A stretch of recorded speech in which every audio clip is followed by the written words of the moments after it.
nós queremos aquelas perguntas bem difíceis. Assim.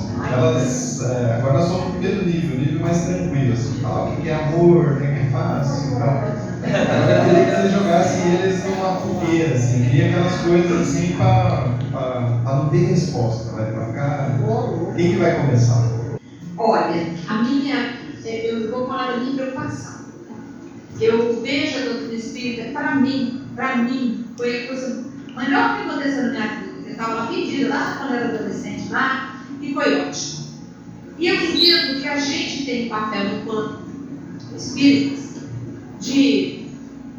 para ajudar a pessoa a traçar um caminho de mudança e melhoria. Nós estamos debaixo da doutrina, nós estamos compondo o corpo doutrinário. E eu não entendo hoje como que a gente pode fazer essa ajuda, não. Porque as coisas mudaram tanto. Estava aqui falando com a minha amiga, a gente vai para o atendimento fraterno, sem saber o assunto que vai aparecer ali, e tem hora que você diz assim, então, não é?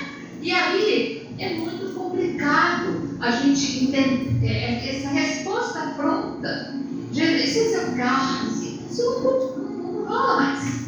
Nós temos que descobrir o que nós vamos falar, como que nós vamos abordar, qual é o conteúdo que a gente tem que ter para estar na doutrina, porque a gente precisa seguir.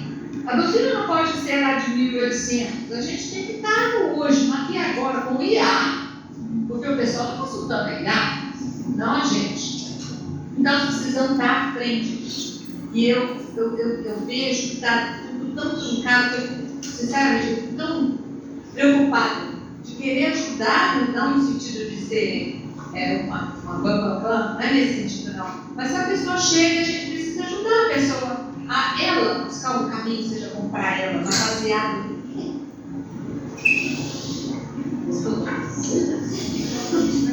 O William passou para mim, ele passou para o universitário. Ele professor. Olha, eu penso o seguinte: toda vez que me perguntam qual é a melhor forma de ajudar alguém, que acho que é o teor da sua questão, eu digo, é a minha resposta para análise, hein, gente? Não sou dono da verdade, evidentemente.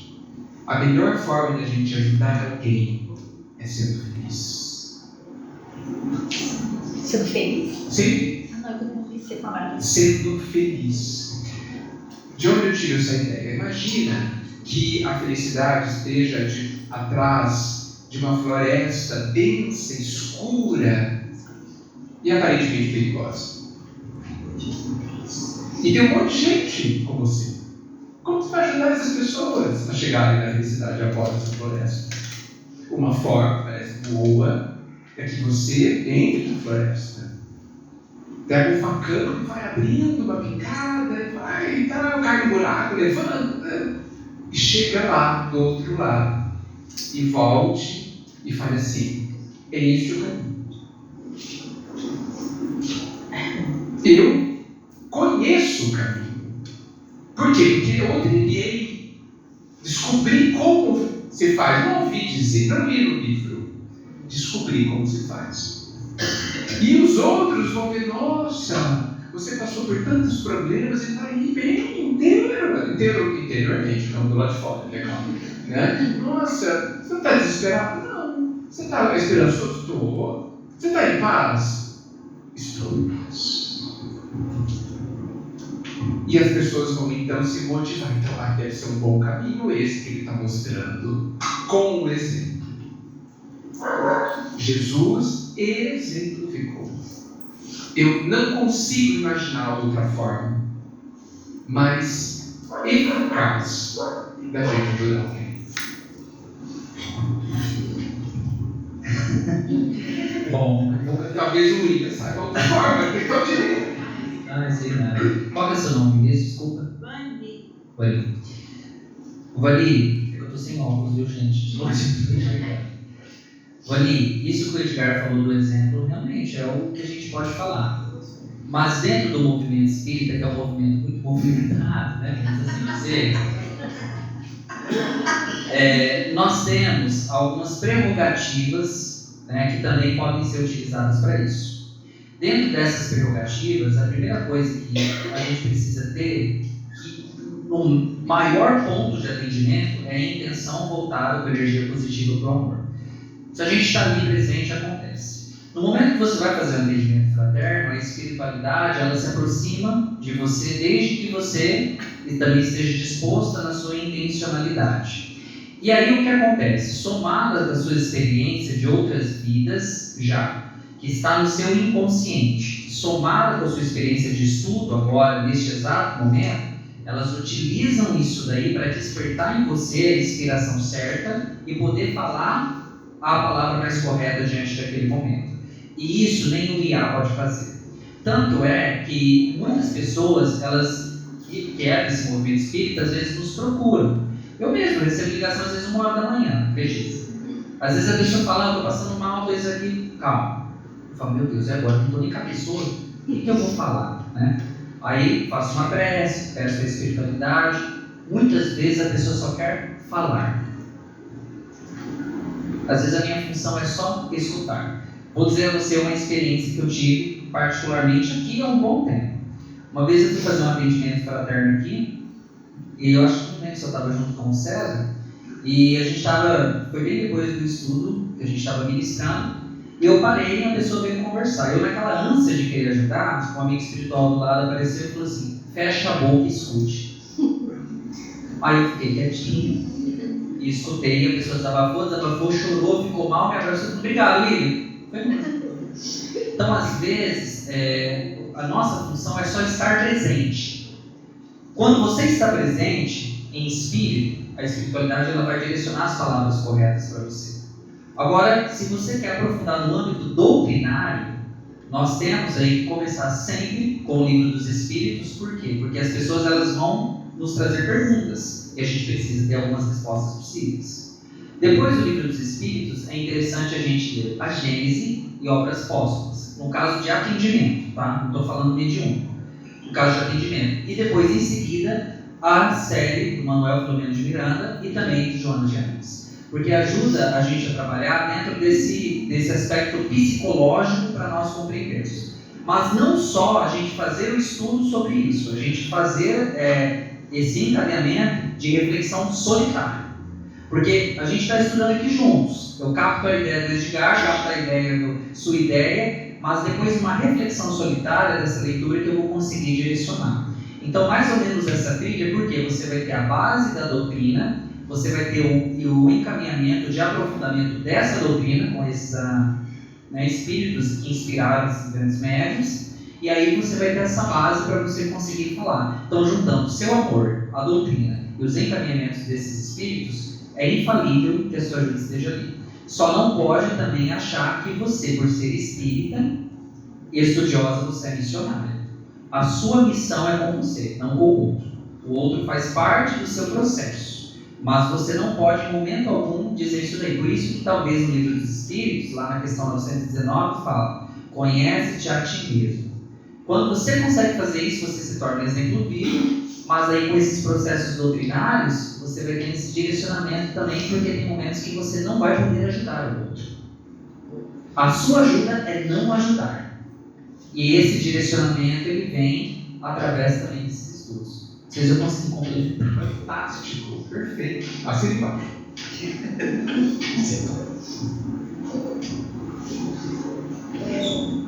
Jesus é nosso mestre, nosso maior exemplo de amor.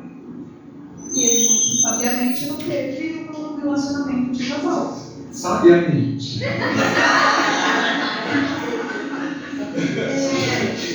O nosso processo evolutivo, a nossa evolução moral e tal, vocês acham que isso tende a acabar mesmo? Os relacionamentos de casais tendem a acabar? Segundo o exemplo de Jesus, se a gente tiver, sei lá, a gente vai ter um amor tão supremo que não vai mais existir essa necessidade. Fantástico essa pergunta. Qual é o seu nome? Desculpa. Seu nome? Erci. Na realidade, o relacionamento de Jesus não acabou, ele ampliou. Porque o nosso relacionamento é com o outro aqui. Jesus é com a Via Láctea e com todos os outros. Antes dele chegar no estágio que ele está, ele passou pelo estágio que nós estamos. Por que ele passou por todos esses estágios? Ele precisava passar por esses estágios para ele entender todas as nossas tendências, senão ele não seria o nosso mestre, o nosso governador. Passando desses estágios, então, quando ele foi encarnado em alguns movimentos da vida dele, ele passou por relacionamentos afetivos. Encarnou como homem, encarnou como mulher, ele surgiu como todos nós nesses movimentos. Aí ele chegou na área crística, em que ele, neste momento, ele já nem tem essa forma humana que nós temos, que para ele foi mais de 1000 anos no planejamento encarnatório para ele conseguir vir novamente. E dentro desse processo, ele já não precisa mais desse nível de relacionamento que nós temos, afetivo, por exemplo, homem e mulher, ou diante dessas circunstâncias, porque o propósito dele é maior do que simplesmente deixar de ser egoísta, porque ele já não tem egoísmo, ele já é a representação da caridade, ele não tem nenhum desses movimentos que nós criamos como necessidade. Então ele passou por esse processo, só que há anos partos que a gente não tem nem dimensão de quanto tempo que isso aconteceu. E a nossa tendência, ele não é só o nosso modelo de conduta, ele é o nosso caminho. Ele veio para representar para nós onde nós podemos chegar. Então a gente tem que se inspirar nele. E se nós chegarmos na área crística, obviamente que em algum momento nós não vamos precisar em conluio de um relacionamento como nós temos hoje. Até mesmo porque o sexo masculino e feminino é uma questão biológica nossa, não é do espírito. O espírito ele não tem sexo, né? Então são vários fatores. Então Jesus passou pelo que a gente está passando. Já passou raiva, já passou ciúme, já passou por várias questões. Só que ele já se desenvolveu num estágio máximo. E existem outros Jesus também dentro do nosso universo, assim como existem além dele, né? Hoje ele está muito mais além, né? Porque ele cumpriu a missão dele muito bem. Então, assim, nessa questão de relacionamento, hoje a relação dele é com o universo, né? Não é mais com a gente. E é tão engraçado isso porque nós todos estamos interligados de uma forma, dentro desse movimento de sintonia que nós temos no pensamento, né? Tanto que uma pessoa ela pode se sensibilizar com a energização que eu estou mandando. E ele, na Terra, encarnado com essa grosseria que nós temos do corpo, ele era o único que conseguia se conectar com as leis divinas. O único. Ele se conectava direto. E ele era o leitor das nossas consciências. Então, se você estivesse a 2.000 quilômetros dele, ele sabia que você estava precisando dele. Então, muitas vezes, ele se concentrava em um país que os pensamentos chegavam até você. Por quê? Porque ele já estava tendo um relacionamento com a humanidade dos seres, né? Não era um relacionamento vinculado com um contato próprio. Então, na realidade, hoje mesmo, se você pede por ele, ele sabe. Antes de você solicitar, ele sabe. Então, o relacionamento dele é muito maior. Quem sabe um dia a gente chega a ter essa qualidade de relacionamento, né? Mas hoje, por enquanto, vamos nos namoros, nos filhos, né? Adorei a sua pergunta, eu nunca tinha pensado nisso. Mas eu realmente concordo com o William. O objetivo de todos nós é amarmos a todos, né? Mas a gente não pode esquecer da questão da afinidade, né? Naturalmente, nós teremos mais afinidades com um conjunto de pessoas, cada um seu, né? Mas com o tempo, com o desenvolvimento da humanidade, eu estou falando de muito tempo, né? As relações afetivas não serão como hoje, né? Hoje, as nossas relações são extremamente primitivas, elas calcadas muito no egoísmo, no apego, numa prisão ainda. Mas elas são necessárias, nós precisamos delas assim. Por quê? Porque elas são expressões nossas. Não é o relacionamento que é desse jeito, somos nós que somos assim no relacionamento. Você pega duas pessoas altamente evoluídas e nós não vamos ver uma prisão, né? Existem encarnações, alguns textos nos dizem, de pessoas que não vieram na sua programação para terem relações afetivas próximas, para não casarem. De Valdo, talvez o Chico, né? Existem alguns textos, eu não sei desenho do Manuel Flamengo de Miranda, que dizem que o corpo daquela pessoa ele é regulado para que o magnetismo dele seja muito atenuado, então ninguém vai notá-lo muito, ele não vai ser muito atraente, não fisicamente, mas para facilitar a vida dele. Tá? E ele não vai ter fortes tendências atrativas. Ele não vai se sentir atraído por quase ninguém. Por quê? Fez tudo para ajudar. Né? Porque ele tem algo diferente a fazer. Não que seja errado ter relação afetiva.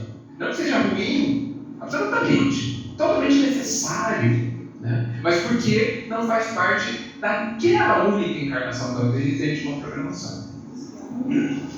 Porque veja, se a gente forma uma família, eu preciso me dedicar a ela, ou minimamente me dedicar. Né? Existem acordos ali, existem responsabilidades a serem cumpridas. E se outras responsabilidades são consideradas na minha trajetória mais importantes naquele instante, que mal há que naquela encarnação eu não tenho relações afetivas. Que mal há? Lembrando que somos eternos e que nós teremos que aprender sobre tudo. Né? Então eu não sei se quando você perguntou, você estava perguntando se era necessário ter relação afetiva, ter as relações afetivas. Né? Não sei qual viés que você colocou, por isso que eu achei fascinante a pergunta. Mas dentro do trabalho de Jesus, não faz sentido.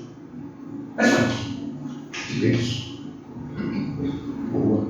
E tem que ter, não precisa estar casado, mas não sendo aumentar a população, né? Senão nós estamos enrolados, né? Se for seguir, vai ter que ter criança nascendo. E mais, pessoal?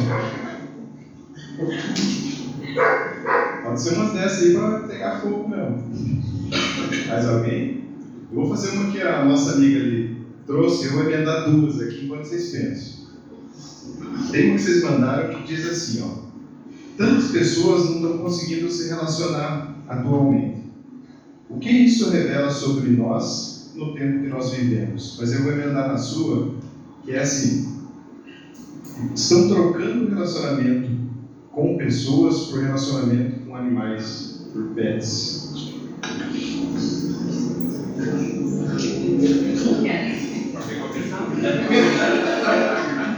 Eu sou universitário. Vou pensar na resposta.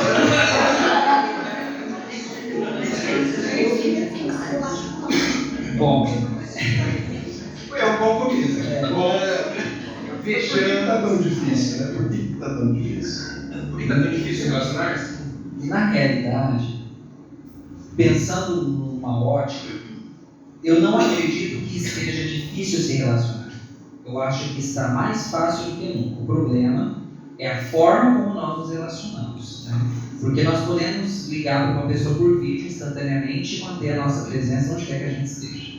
Só que a forma como nós nos relacionamos ela está muito mais complicada porque nós adquirimos uma liberdade maior em vários requisitos que, de uma certa maneira, nos conduziu para algumas escolhas mais equivocadas. Né? Então, isso nos conduziu para trabalhar com a solidão, né, que era algo que praticamente não era visto. Além da solitude, também nos movimentou para um encarceramento psicológico. Muitos de nós estamos encarcerados psicologicamente nos nossos próprios problemas, no nosso próprio mundo. E isso, de uma certa forma, nos coloca, às vezes, com obrigação como se o outro tivesse o dever de entender tudo que nós queremos ou tudo que nós precisamos, e aquele que não faz isso já não pode fazer parte do nosso quadro. E aí, numa tentativa obscura de tentar fazer essa visão acontecer, nós acabamos nos distanciando das outras pessoas. E eu sempre repito uma metáfora nos estudos de quem participa comigo do quarto. A vida de nós é um quarto escuro com uma luz desligada. Primeiro, você precisa ligar a luz, que é o conhecimento, para depois você arrumar aquele quarto. Então não adianta nada nós simplesmente querermos nos relacionar, mas também não saber o porquê nós queremos nos relacionar e qual movimento nós estamos dispostos. Porque relacionamento, acredito que o Edgar vai até concordar comigo, é disposição. não é tanto intenção, inteligência, nós temos que estar dispostos a nos relacionar com as pessoas.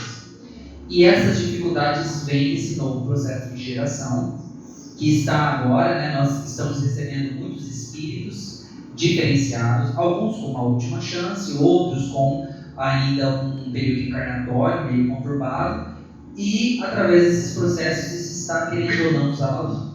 Em relação aos animais, né, por que a gente está trocando, né, pelos animais? Na verdade, nós não estamos trocando, nós estamos começando a valorizar de uma forma melhor os nossos irmãos em evolução também, porque todos nós passamos pela escala animal, nós passamos por diversos estágios, né? E nós chegamos na nominal, nós estamos agora. Para os animais, Divaldo dizia que nós somos como verdadeiros deuses, né?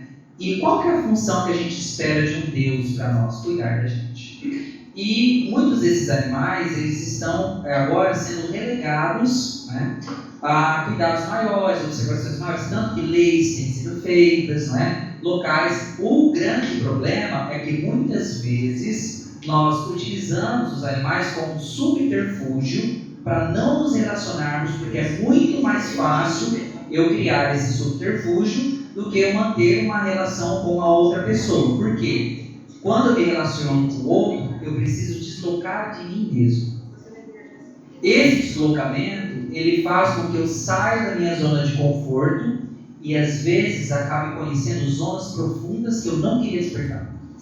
E com o contato com o animal, isso não acontece. E a gente acaba também se tornando um pouco mais fácil. O animal nós alimentamos, o animal nós cuidamos dele, mas nós não temos uma responsabilidade informacional e comunicacional. Porque como ele está na escala animal, ele se movimenta por códigos, né? Nós somos, na escala nominal, nós somos os únicos que dizemos uma coisa e queremos dizer outra, né? Então o animal ele não entende dessa maneira. E isso daí tem nos provocado muitas reflexões, né? Não só no movimento espírita, porque até mesmo os animais eles desencarnam, eles têm um princípio de pensamento, eles passam pelo processo reencarnatório, então eles são espíritos em evolução, eles só não têm o livre-arbítrio como nós.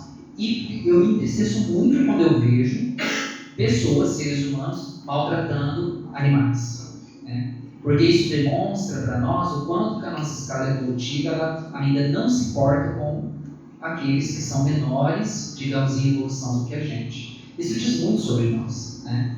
Então, tem várias coisas que eu poderia falar aqui, mas que são muito pesadas até, né? Mas eu vou passar para o Edgar agora, complementar aí. Eu vou falar as pesadas. Eu concordo plenamente com o William. Se eu puder aprofundar alguma questão, é que as dificuldades dos relacionamentos são essas dificuldades. E penso que elas decorrem porque a gente se distancia da gente mesmo. A gente não sabe o que a gente quer. Vou fazer uma pergunta para vocês. Vocês seriam felizes se todas as pessoas que vocês têm contato afetivo fizessem tudo o que vocês querem? Então por que a gente insiste para que eles façam o que a gente quer? Percebe como a gente não sabe o que fazer? Não se escutou o suficiente? A gente exige o que a gente quer, a gente exige coisas que não vão resultar em algo bom para nós. A gente exige porque exige. Porque todo mundo exige. E aí, olha o tamanho da nossa frustração quando o outro faz, que às vezes faz, e aí você olha para você e fala assim, não senti nada. Não aconteceu nada. Não melhorei nada. Estou sofrendo igual. Por quê? Porque eu mirei na questão errada. O buraco que há no nosso peito só vai ser preenchido quando a gente preencher esse buraco. Pode colocar 50 pessoas. Não vai adiantar. Nós nos distanciamos de nós mesmos, não estamos nos ouvindo a nós mesmos, não estamos nos autoconhecendo, não ouvimos os nossos sentimentos, conforme o William até exemplificou. pecou? Não, gente. Apenas deixando que os nossos sentimentos nos conduzam descontrolados, enlouquecidos às vezes, né? Numa vida bem pouco consciente, né? Vivemos quase sobrevivendo. Então, se eu não sei lidar comigo, é absolutamente impossível lidar com o outro, que está em outro universo, né? Que a gente nem consegue entender o que ele está falando. Porque eu não sei entender o que eu estou falando aqui dentro. Então, nós somos solitários porque não nos temos, gente. Isso não é uma fantasia, uma retórica. Isso tem que ser uma realidade. Por quê? Porque eu preciso olhar para mim e ver qual é a minha verdade, as minhas reais necessidades. E não pegar essas necessidades que o mundo me vendeu. Que o mundo fala, não, você tem que ter alguém que faça não sei o quê. Isso todo mundo diz. E o que eu estou dizendo para mim? O que eu preciso mesmo? Porque o mundo tem uma lógica, o mundo tem seus interesses, mas é o meu interesse. Será que o Cristo não está não é mais conhecedor dos meus interesses do que o mundo, que não sabe nada de mim? Nada, absolutamente nada. Nem da família, nem ninguém, nem a mãe, nem meu pai sabem nada de mim. Nem eu sei começar aqui. Né? Então, a grande dificuldade é porque a gente não reflete. A gente não reflete sobre o que a gente pensa. A gente não reflete sobre o que a gente sente. A gente pensa, a gente sente, vai agindo atrapalhadamente, num desespero, numa dor profunda. Eu acho que a dor humana nunca esteve tão grande no coração. Nunca. Por quê? Porque estamos vivendo num momento especial, né? Conturbado por si só, que está nos trazendo muita insegurança. E essa insegurança se conecta com o nosso desequilíbrio. E a gente se rende a ele ao invés de confiar mais, ao invés de se ligar mais com o pensamento elevado, ao Cristo, à espiritualidade. Então, nós entramos numa situação que nós mesmos nos colocamos. Aí o relacionamento fica dificílimo. Né? Sobre os pets, o William disse tudo.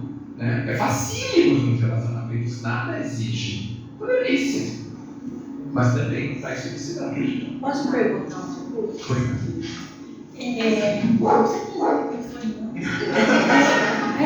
Essas doenças que os animais têm hoje, que parece que quando eu era criança, que eu tinha tanto bicho no negócio, nunca deu comida especial, nunca teve esse monte de doença. Faz parte da evolução. Eu penso que essas doenças sempre existiram, a gente só não sabia que tinha. Os animais morriam. Não é? Aí eles tinham câncer. O câncer foi descoberto em múmias do Antigo Egito.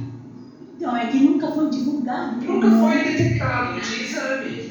Não tinha. Né? Tinha isso. Eu acho, entendo que não é nada de novo. Apenas a gente está tomando conhecimento.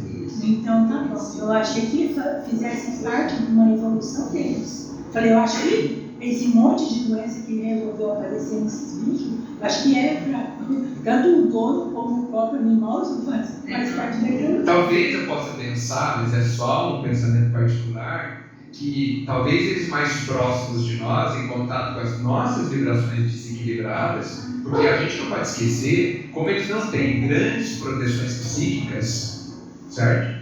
Eles captam as nossas vibrações e as vivem, as sentem. Né? Você pega, por exemplo, o dono de cães. Os donos nervosos observam como são os cães. Calminhos? Por quê? Por quê? Pega um cão de uma natureza, existem cães de natureza mais agressiva. Pega um de natureza calma. Será que ele está bem? E às vezes eu penso que eles prestam um favor imenso à casa, absorvendo, à custa da própria vida, absorvendo os tremendos desequilíbrios mentais e emocionais dos donos. Mas, e aí eu vejo de novo a bondade divina, sempre muito sutil, mas muito efetiva, voltando a nos ajudar, permitindo que os pets se aproximem de nós para aliviar a carga que nós mesmos produzimos. Porque essa carga impacta o nosso físico, né? Talvez se os animais consumindo a parte dessa carga, a gente adoeça menos. É possível.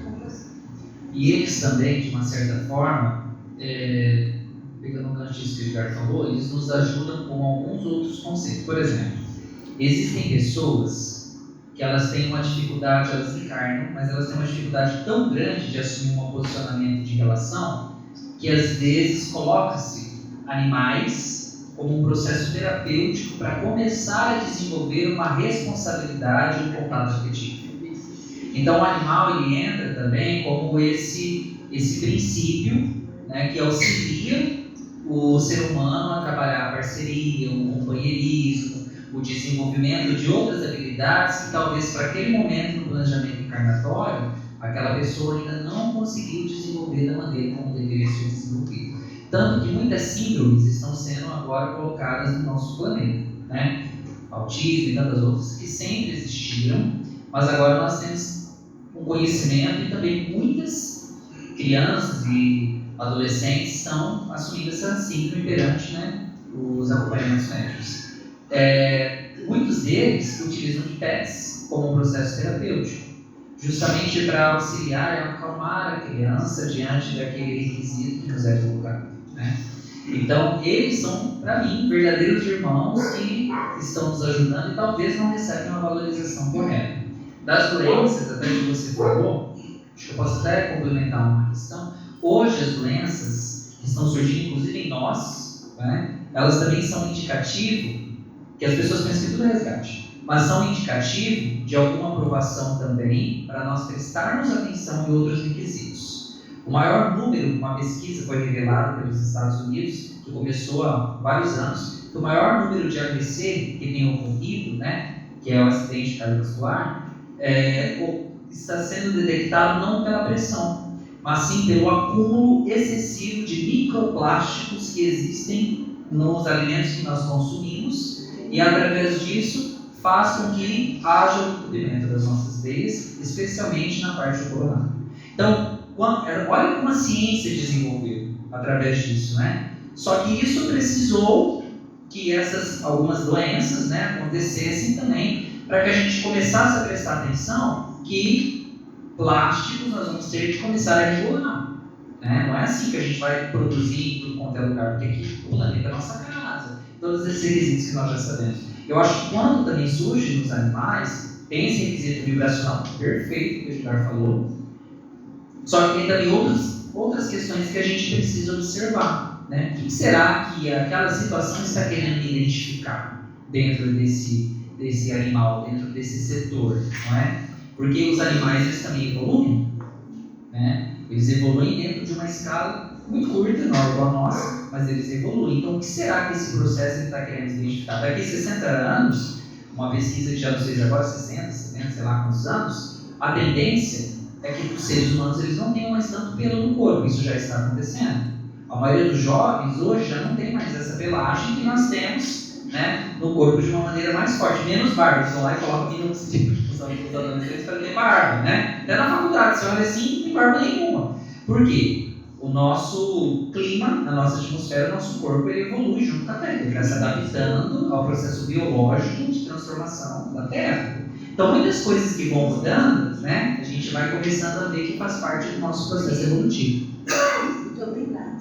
Pessoal, nós estamos avançando para o final, já estouramos o tempo, mas eu queria fazer uma pergunta que vocês mandaram aqui, que fala o seguinte: homossexualidade é prova e expiação? No começo eu tinha muita dificuldade em aceitar, agora eu estou avançando, entendendo melhor com os estudos espíritas. E aí, homossexualidade é prova ou expiação?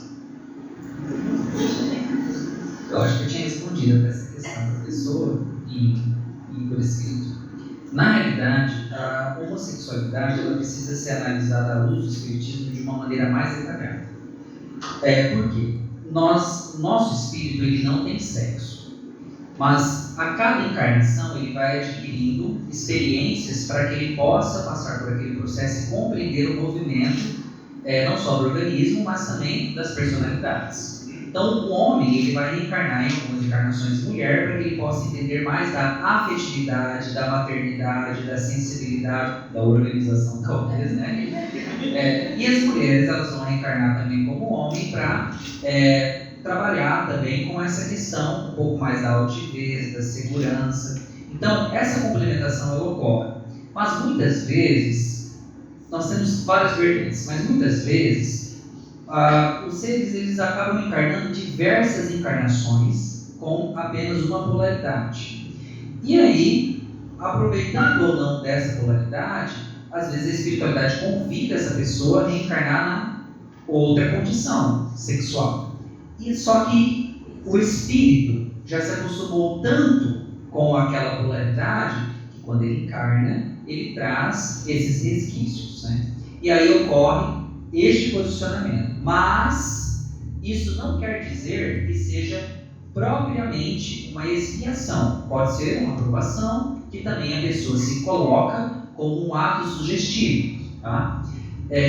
Um outro fator também que é interessante a gente pensar sobre essa questão da homossexualidade. Ela começou a ser estudada, na realidade, no século XIX. Nós tínhamos antes uma consideração muito grande, especialmente com os gregos antigos, que a palavra homo quer dizer igual, né? Sexualidade igual. Só que não existia propriamente uma divisão tão forte em relação a isso, né? Porque esses estudos, inclusive, feitos por teóricos e filósofos, eles vieram apontando que essa divisão foi necessária para nós também assumirmos alguns papéis sociais aqui na Terra e ligá-los à sexualidade que nós estamos. Então, quando eu desencarno, eu continuo sendo William. Aqui estou encarnado com o sexo masculino. Mas quando eu desencarno, meu espírito ele não tem sexo. Mas eu levo comigo as tendências da minha última encarnação. Então, se eu encarnei diversas vezes como homem, a minha tendência é vir com um desenvolvimento maior impregnado em mim e no meu perispírito das tendências que foram colocadas nas minhas últimas encarnações.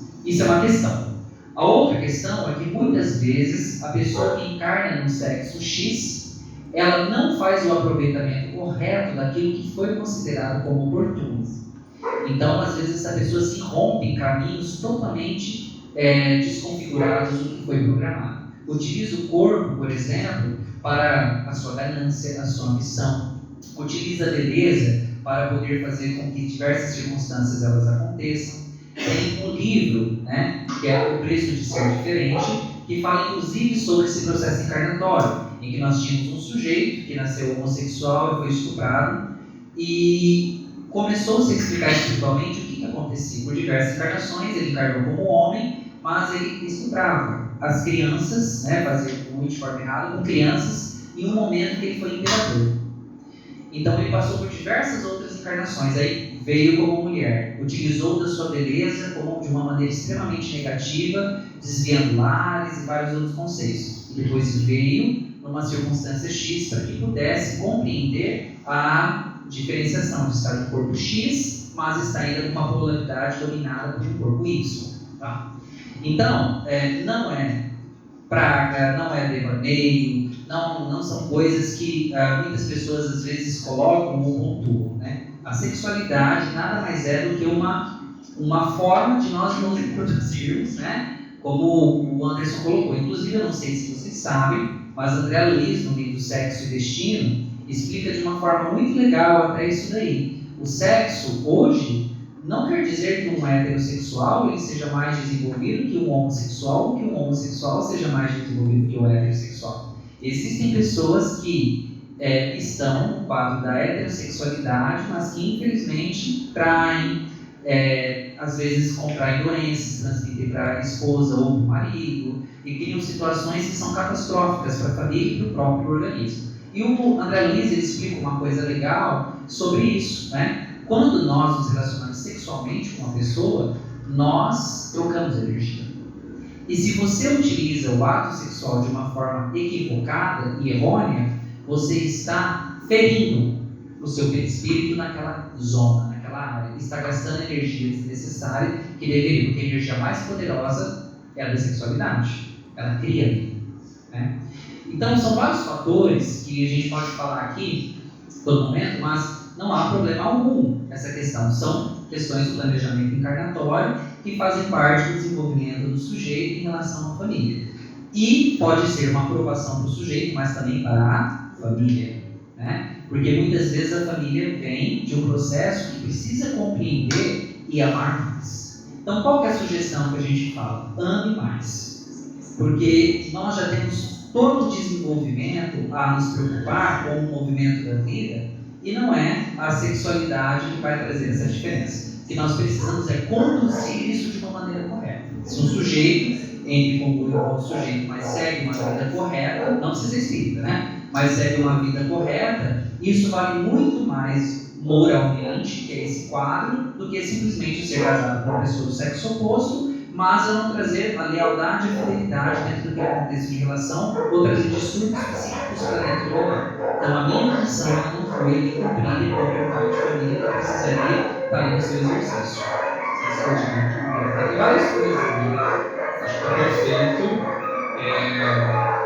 Praticamente o que o William disse foi que a doutrina espírita entende a homossexualidade como um exercício normal da vida, como qualquer outra experiência, onde as responsabilidades precisam ser idênticas, de cada vez mais procurar amar, procurar compreender. Não há nenhuma diferença. Todas as experiências são desafiadoras. Por quê? Porque a gente precisa mudar de patamar em qualquer experiência, como mulher, como homem, como alguém com outra preferência sexual igual à sua, do mesmo gênero. Então é muito interessante a doutrina não fazer nenhuma distinção. Até porque a doutrina não olha o corpo, né, gente? Olha o ser, né, que é pleno, né, que tem todas as características já divinas, embrionárias, como eu disse no começo. Então, assim, as experiências são mais complexas por custa do nosso preconceito, né? Nós temos muita dificuldade com qualquer diferença, né? A pessoa é minimamente diferente do que é considerado comum, a gente sente um medo. A gente tem medo do diferente, do estrangeiro, do diferente, né? A gente se sente ameaçado. Veja como nós temos coisas a resolver, né? É muito interessante. E vocês sabem que eu fico impressionado, até observando todas as perguntas que o Anderson nos mandou, e não só aqui, mas em todas as situações, como a gente tem se preocupado com o outro, com a vida do outro. É impressionante. Você percebe a desconexão com a gente mesmo? Quando é que a gente vai cuidar da gente? Porque quando a gente desencarnar, não adianta falar assim, olha, cuidei dos meus filhos, cuidei da minha família inteira, e vou falar assim, que ótimo, que de você? Não deu tempo. Recompense. Por quê? Eu tenho que dar conta de mim, gente. Através do relacionamento com os outros. Mas como ele colocou lá no comecinho, às 2 da tarde, às 3 da tarde, a minha missão é comigo. Eu vou ter que dar conta de mim. Eu vou ter que responder à minha consciência o seguinte: no que você se tornou nesse tempo? O que você fez com você nesse tempo? Essa é a pergunta. Que deve ser feita hoje, inclusive. Você desencarna, melhor não. Força já. Hoje eu tenho X anos. O que eu fiz comigo? No que eu me tornei? Melhor que ontem? Excelente. Não, mas eu cuidei de não sei quem. Cuidou de você também. Se tornou uma pessoa melhor cuidando de alguém. ou cuidando de um monte de gente, é mais difícil, eu acho. Porque dá um trabalho cuidar da gente. Talvez eu nem sei fazer direito. Pessoal, para a gente tentar respeitar o tempo que a gente já atravessou, eu vou fazer a última pergunta, e aí nós vamos fazer uma mensagem final de cada um. E a última pergunta, já que nós estamos chegando no Dia dos Pais, amanhã, por que às vezes as relações entre pai e mãe com os seus filhos, às vezes é tão difícil? Por que às vezes a gente recebe para esse direcionamento como pai, como mãe, e tem tanta dificuldade de se relacionar às vezes com alguns filhos, com filhos? Eu sempre penso assim, qualquer dificuldade de relacionamento, a dificuldade começa em mim. Eu não estou entendendo alguma coisa. Eu não estou enxergando uma coisa em mim. Porque a compreensão das coisas, gente, e a gente precisa compreender tudo, ela envolve, no meu entendimento, duas grandes questões. É bom entender, tentar entender a motivação do outro, por que o outro faz o que faz. Mas mais do que isso, eu preciso entender por que eu sinto o que eu sinto. Esse é o muito mais importante. E quando eu resolvo o segundo, eu talvez nem preciso saber o primeiro. Porque muitas vezes a gente não consegue descobrir a motivação do outro, para que o outro nem saiba. Mas eu preciso entender e compreender por que eu sinto desta forma. Por que isso me incomoda tanto? Veja, a dor, gente, o sofrimento, ela é uma flecha dizendo, cuida desse lugar. Ela não é uma flecha falando, o outro fez isso. Porque se o outro desaparecer, outro virá, outra pessoa virá. Se sumir o marido, vem a cunhada, vem a mãe, vem o irmão, vem o filho, e vai apontar para a mesma ferida. Por quê? Porque a vida quer que essa ferida seja curada. E essa ferida está dentro de você. Cure-a. Então, a dificuldade de pai e de filho, porque os pais, de forma geral, com as maravilhosas exceções, não estão cuidando de si. Há uma imensa carência dentro dos pais. Vou dar um exemplo. Meus pais nunca me perguntaram se eu os amava. Eles não precisavam perguntar isso. Não interessavam para eles. Dane-se se eu os amava ou não. É uma criança. Que criança entende de amor? Nada. O que uma criança de 20 anos entende de amor? Nada. Né? Lá aos 50 a gente conversa sobre isso. Quem sabe entendemos alguma coisa. O objetivo deles, eles talvez tinham, evidentemente, outras demandas. Mas parece que os pais de hoje são muito mais carentes do que os de antigamente. Que fica perguntando todo dia para o filho, você me ama? Mas morre do coração quando o filho fala, eu gosto de você. Morre do coração. Toma remédio. Meu filho gosta de mim. Eu nem sabe o que está falando. Não tem a menor noção. Então veja, os pais, nós pais, precisamos cuidar da gente. Como que a gente vai ajudar os nossos filhos se a gente estiver doente do coração? Vai ser muito difícil.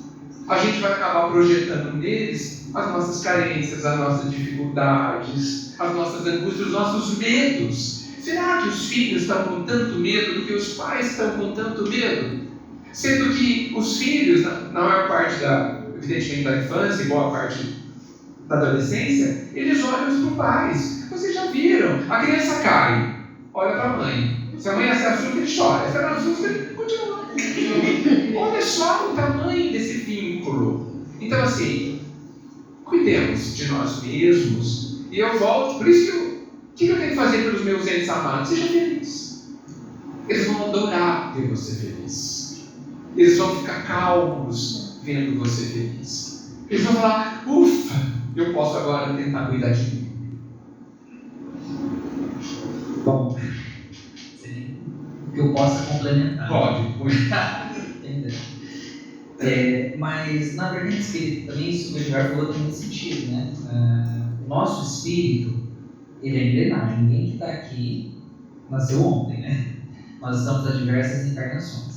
E nessas encarnações, nós adquirimos amizades, inimizades, contatos, né? Alguns relacionamentos nós não vemos mais, mas dentro desse conceito, todas as vezes que nós estamos pensando no percurso familiar, existe uma programação. William, você está falando que é um script teatral? Não é isso. Mas quando nós vamos ter filhos, não sei se vocês sabem, a espiritualidade ela nos permite com que os espíritos que estão afinizados com essa elaboração de vir no nosso contexto familiar, que eles nos encontrem em noites de sono, em momentos que nós estivermos, né, em descanso, junto com a espiritualidade, para já criarmos esse vínculo de afeto. Depois desse percurso, ocorre o conluio entre o homem e a mulher, e na hora que vai ocorrer especificamente, né, a projeção do espermatozoide no óvulo da mulher, porque não sei se vocês sabem, a ciência moderna descobriu que o óvulo ele pode rejeitar alguns espermatozoides.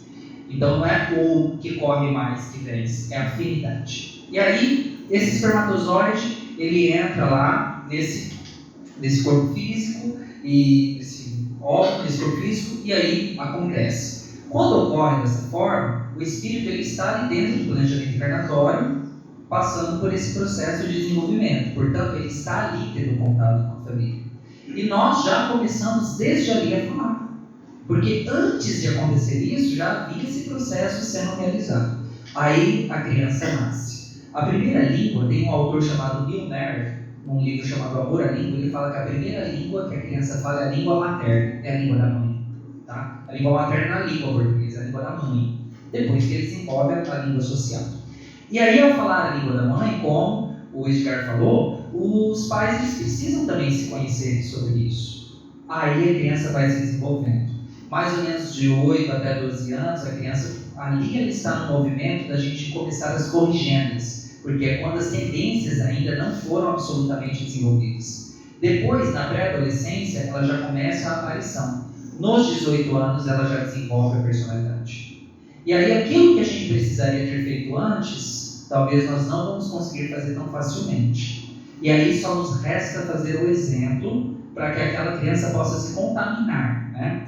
Inclusive, com esse desenvolvimento ali, nós sabemos que se nós tivermos desafetos em algum momento, talvez nós, pais, não sejamos santos. Talvez o desafeto era a gente. E o outro vem conosco justamente para nos ajudar nesse processo. E aí vai chegar uma determinada idade em que esse input, o nosso inconsciente, ele vai liberar de uma forma mais forte isso daí, e aí naquele momento, naquela idade, a criança começa, ou o jovem, ou o adulto, a se relacionar com o pai, às vezes de uma maneira mais agressiva. E aí o pai e a mãe vai ter que fazer um reposicionamento dentro desse plano para justamente auxiliar, né, aquela criança ali, ou aquele adulto, nesse direcionamento. Mas isso não quer dizer que tem que se aceitar tudo. Eu sou pai, eu sou mãe. Meu filho é agressivo, minha filha é agressiva comigo, eu tenho que aceitar tudo. Não, você não tem que aceitar tudo. Ensinar é limitar. Então nós ensinamos através da limitação. Não é dar tudo, não é oferecer tudo.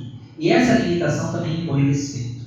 Porque onde existe o respeito, existe o amor. O Edgar mesmo falou em outro movimento. Se não há respeito, não há manifestação de amor. Agora, William, como que eu sei que essa criança ou esse adolescente veio comigo e é como se fosse uma questão reencarnatória que eu precisasse desenvolver? As tendências em questões reencarnatórias, elas ficam muito nítidas no passamento de todas as idades. A criança ela começa a se manifestar, às vezes, de uma forma oposta ao pai e à mãe, alguma sugestão que às vezes se sinta inferiorizada, e por aí vai desenvolvendo. Aí, neste momento, o que aconselha-se, né, que deve ser feito? Conduzir a situação para que a pessoa crie uma reflexão. É quase como se pudesse fazer uma doutrinação. Entende? O que seria uma doutrinação? Orientar de uma forma mais assertiva. Os amigos espirituais nos dizem, inclusive, que se a criança ou o adolescente ou o adulto tem muita dificuldade e o pai e a mãe não conseguem no primeiro momento conversar com eles, pela agressividade ou pela repulsão de outros momentos de vida que vêm à tona, então que faça isso à noite. Quando a criança dorme, o espírito ele entra em liberdade. O pai e a mãe entram no quarto, pode ser alguma hora específica, faz uma prece para a espiritualidade e entra em comunicação. Meu filho, minha filha, nesta vida você veio dessa forma e nós precisamos resolver esse nosso conflito. Você é um espírito antigo e embora esteja agora no corpo de um adolescente, mas eu preciso que você entenda. E comece a falar, eu te amo, estou com você, nós estamos aqui para enfrentar esse desafio, você vai conseguir superá-lo, eu vou te ajudar, eu também preciso, porque tem pai e mãe que vê o filho e fala, pelo amor de Deus, chega na frente. Não é? É o processo mesmo, né? Então, essa forma a criança, o espírito vai absorvendo isso e quando ela acorda, ela desperta, ela sente uma sensação de segurança e começa a falar, gente, mas por que eu estou fazendo isso? Porque quem vai absorver o espírito? Então são várias questões que a gente precisa observar dentro dessa demanda. Mas existem, quanto mais enrijecido, vamos dizer, o espírito, não vamos falar que a culpa só é da criação. Mas nós temos o social, que influencia isso, as amizades, muitos fatores que vão aí difundindo esse contato complexo com os pais. Mas a função do pai e da mãe é amar. Porque com o amor, a exemplaridade do amor, é que eles vão conseguir. Então amar é o quê? Me respeite, já deu o seu limite. Eu não aceito dentro da minha casa que você fale palavrão. Ah, mas eu tenho minha casa, eu não pode. Passar bem. A gente se fala depois. O laço não vai acabar. Porque é uma forma de demonstrar para aquela pessoa que o limite precisa ser considerado. E você demonstrando que você se ama também particularmente aquele filho, ele vai conseguir entender a mensagem que vai ser feita. E esse processo de doutrinação, ele é vagaroso. Ele é muito vagaroso. Quantas vezes já vi sessões mediúnicas, as pessoas dizendo da seguinte forma, pai, mãe e filho, inclusive em um contexto familiar meio próximo, que demorou a mãe e a filha para encarnar há 300 anos. E aí elas encarnaram e estavam quebrando pau. Uma outra. E aí o que acontece? A espiritualidade veio e anunciou, vocês demoraram 300 anos, agora vocês estão tendo essa oportunidade. Quem garante que na próxima vida será da mesma forma? Porque se hoje você veio com esse físico, pode ser que na outra vida, em relação a outras questões que você tem, você já não vem com o mesmo físico. Como vai ser? Então, são coisas que a gente pode ir consultando, auxiliando, né, e prestando atenção. Então, ser pai e mãe não é fácil. Né? Ser filho também não é fácil. Ainda mais quando a gente tem uma personalidade muito forte. Mas, com amor, com gesto, com carinho, com posicionamento, a gente vai conseguindo, pelo menos que for um pouquinho, recondicionar essa pessoa para uma conduta um pouco melhor. Pessoal, chegou aquela hora que eu vou falar acabou, vocês falam, vai. Acabou, pessoal. E antes de encerrar, eu vou passar para os nossos amigos aqui uma mensagem final. O vídeo começou agora, Edgar, por favor, uma mensagem final para o nosso povo. Eu acho que, bem, o que nós sabemos é que o amor é a solução. Mas talvez a gente não entenda o que seja isso. Então, eu penso que um ótimo caminho seja a gente estudar o que é amor. Existe uma questão, 800 não sei o quê, vou falar qual é.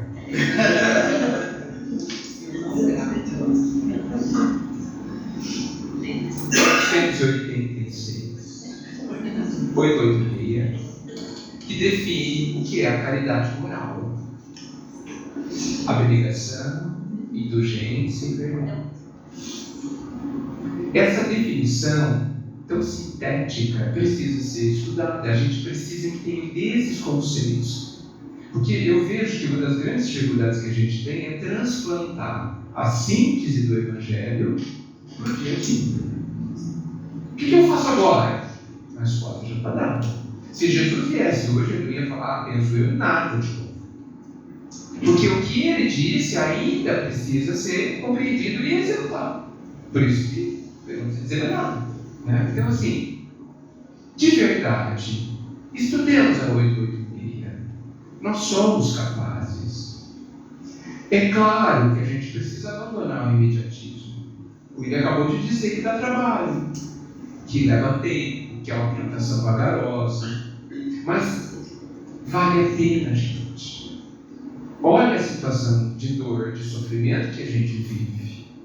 Como a gente tem feito das nossas vidas uma vida triste, desesperançada, difícil, de pouco autoconsolo, de pouco consolo. Observemos as nossas vidas, claro, com maravilhosas exceções. A gente carrega pesos desnecessários. E assim, por isso que eu não consigo fugir dessa imagem tão triste. A gente está esfomeado e o banquete está aqui servindo. Mas a gente não se serve, não se alimenta e morre de fome.